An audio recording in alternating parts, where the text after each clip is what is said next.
जय माता रानी। हे माता रानी, मेरे सभी भक्तों पर अपनी कृपा बनाए रखना और जो भी भक्त इस कथा को सुन रहा है उसके घर में सुख शांति समृद्धि लाना।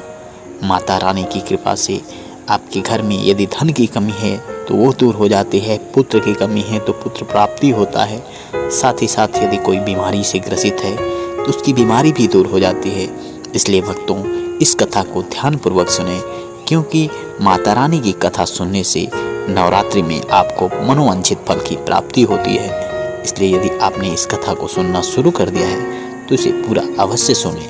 आप सभी के ऊपर माता रानी की अत्यंत कृपा बनी रहे, मैं माता रानी से यही प्रार्थना करूंगा। तो आइए बिना किसी देरी किए माता रानी की यह कथा सुनते हैं। प्राचीन काल में एक महर्षि रहते थे और उनकी तपोवन चारों तरफ विख्यात थी। सब लोग जानते थे कि उस महर्षि की इतना तप है और इतना उनका योग है, जिसके बल से उस अगल बगल के जो भी गांव थे सबको मनवांछित कष्ट दूर करने में वे महर्षि बहुत ही ज़्यादा जाने माने थे।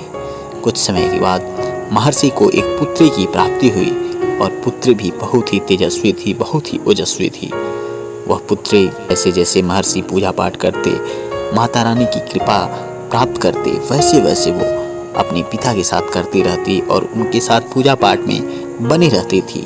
कभी कभार यदि वह दूर निकल जाती खेलने कूदने तो भी जैसे ही पूजा का समय नज़दीक आता भागकर अपने पिता के पास आ जाती और अपने पिता के साथ माता रानी की पूजा अर्चना करने लगती थी। एक दिन की बात है, वह खेल खेल में छोटी बच्ची कुछ दूर निकल गई और उसे ध्यान नहीं रहा कि पिताजी के पूजा करने का समय हो गया है। वह बेचारी वहाँ खेलती रह गई, अपने पिता के पास उस समय नहीं आ पाई और इस छोटी सी लड़की की भूल को देखकर उसके पिता अति ज़्यादा क्रोधित हो गए। वह महर्षि इतना क्रोधित हो गए कि उस लड़की को बोलने लगे कि मैं तुम्हारा विवाह एक ऐसे मनुष्य से करूँगा जो किसी न किसी कोढ़ से ग्रसित होगा, किसी न किसी गंभीर बीमारी से ग्रसित होगा। इस प्रकार से वह लड़की डर गई, क्योंकि अभी वह बहुत छोटी थी। फिर भी उसने हिम्मत करके अपने पिता से कहा, हे पिताजी, आप जैसा चाहें आप कर लें, क्योंकि मनुष्य तो अपने भाग्य से ही अपना जीवन बदलता है। हो सकता है मेरे भाग्य में वैसा ही पति लिखा हो।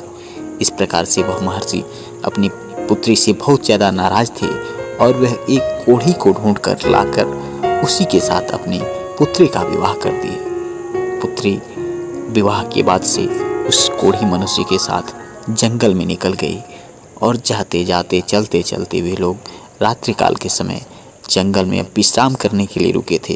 तब तक माता रानी की कृपा उन पर बरसती है। माता रानी उन्हें साक्षात दर्शन देती हैं और पूछती हैं कि हे पुत्री, तुम आज इतने ज़्यादा दुखी क्यों हो? क्या प्रॉब्लम है तुम्हारी, क्या समस्या है? तब वह छोटी बच्ची कहने लगी कि हे माते, मेरे पिता मुझसे बहुत नाराज हो गए और इसकी वजह से वो मुझे मेरे कोढ़ी पति के साथ विवाह कर दिए हैं। माता रानी कहती हैं, देखो पुत्री, तुमने पूर्व जन्म में बहुत ही अच्छे कार्य किए हैं, इस वजह से मैं तुम्हें प्रसन्न हूँ। और तुम्हारे पूर्व जन्म की मैं कहानी बताऊँ तो तुम्हारी जो शादी हुई थी वह एक ऐसे मनुष्य के साथ हुई थी जो एक चोर था और उसके चोरी के जुर्म में तुम्हारी कोई गलती ना होने के बाद भी तुमको और तुम्हारे पति को एक जेल में डाल दिया गया। और उस समय नवरात्रि का व्रत चल रहा था और 9 दिनों तक तुम्हें कुछ खाने पीने को नहीं दिया गया, लेकिन फिर भी तुम लोगों ने आराधना करते रहे, तुम लोग मेरा ध्यान करते रहे और इसकी वजह से मैं तुम्हें उस जन्म का जो फल था इस जन्म में दे रही हूँ। मांगो मुझसे, क्या मांगती हो? तो वह लड़की कहती है कि हे माते, यदि आप देना चाहती हैं तो आप मुझे ये आशीर्वाद दीजिए कि मेरे पति का जो कोढ़ है वह दूर हो जाए। इस प्रकार से उस छोटी बच्ची पर माता रानी की कृपा बनी और माता रानी ने जैसे ही तथास्तु कहा, उसके पति का कोढ़ धीरे धीरे पूरे शरीर से गायब होने लगा और देखते ही देखते उसका पति बहुत ही अच्छा मनुष्य बन गया, जिसके शरीर पर एक भी दाग के निशान नहीं थे। इतने सुंदर हट्ठा कट्ठा नौजवान बन गया, जिसको देखकर वह लड़की कभी प्रसन्न हुई। फिर माता रानी ने कहा, ये तुम्हारे एक दिन की व्रत का फल है जो तुम्हारे पति अच्छे हो गए। तुमने 9 दिनों तक व्रत किया था, तुम और कुछ वरदान मांग लो।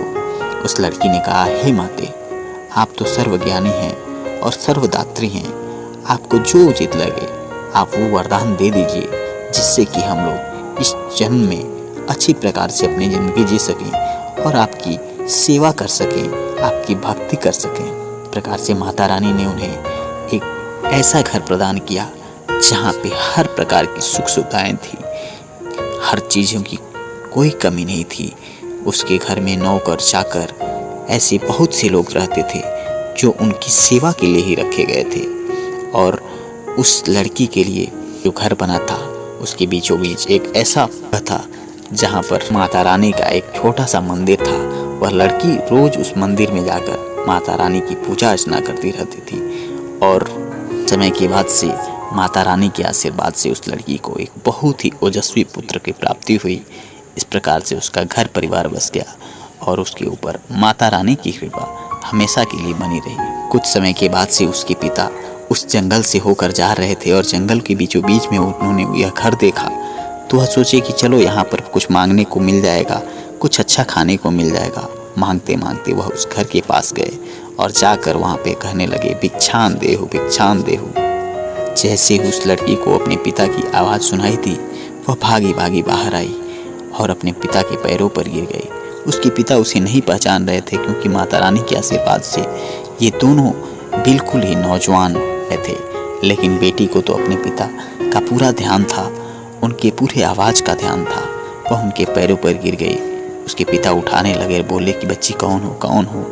फिर उन्हें ध्यान आया ये तो उन्हीं की बेटी है जिसको उन्होंने ऐसा श्राप दिया था, ऐसे इंसान के साथ शादी कर दिया था कि जिसकी ज़िंदगी पूरी तरह से बर्बाद हो जाए। लेकिन आज वह इतनी अच्छी इतनी धनी मनी बन गई है कि उसके घर पर उन्हें आकर भीख मांगना पड़ रहा है। वह अपने पिता को अपने घर में ले गई और अपने घर के सभी भक्तिभाव वाली जगहों पर ले गई, जिससे कि उसके पिता को यह विश्वास हो गया कि उसकी बेटी उनसे भी बड़ी भक्त है और माता रानी की कृपा से आज वह पूरी तरह से उनका आशीर्वाद प्राप्त कर ली है। इस प्रकार से मित्रों ये कहानी यहीं समाप्त हो जाती है। जो भी भक्तगण इस कहानी को सुनते हैं उनके ऊपर माता रानी की कृपा बनी रहती है और एक बार आपके घर परिवार पर माता रानी की कृपा बन जाती है तो आपके जन्मों जन्मों के जो भी कष्ट होते हैं, जो भी परेशानियां होती हैं, वह दूर हो जाती है। साथ ही ऐसे व्यक्ति जिनको कि औलाद की प्राप्ति नहीं होती है, यदि वह नवरात्रि में माता रानी की भक्ति करें, पूजा पाठ करें, उनके लिए उपवास रखें तो उनको औलाद की प्राप्ति होती है। ऐसे लोगों को धन की भी प्राप्ति होती है जो काफ़ी निर्धन हैं, गरीब हैं। इसलिए मित्रों नवरात्रि का व्रत आपको भली भांति मनाना चाहिए और माता रानी को प्रसन्न करने के लिए हर एक उपाय करना चाहिए, जिससे कि माता रानी की कृपा आपके घर परिवार पर बनी रहे और माता रानी का आशीर्वाद आप सभी को प्राप्त हो। माता रानी की सदा ही जय हो। यदि आपको ये कहानी अच्छी लगी तो कमेंट बॉक्स में जय माता दी लिखना ना भूलें और चैनल पे नए हों तो इसे सब्सक्राइब कर लें। जय माता दी।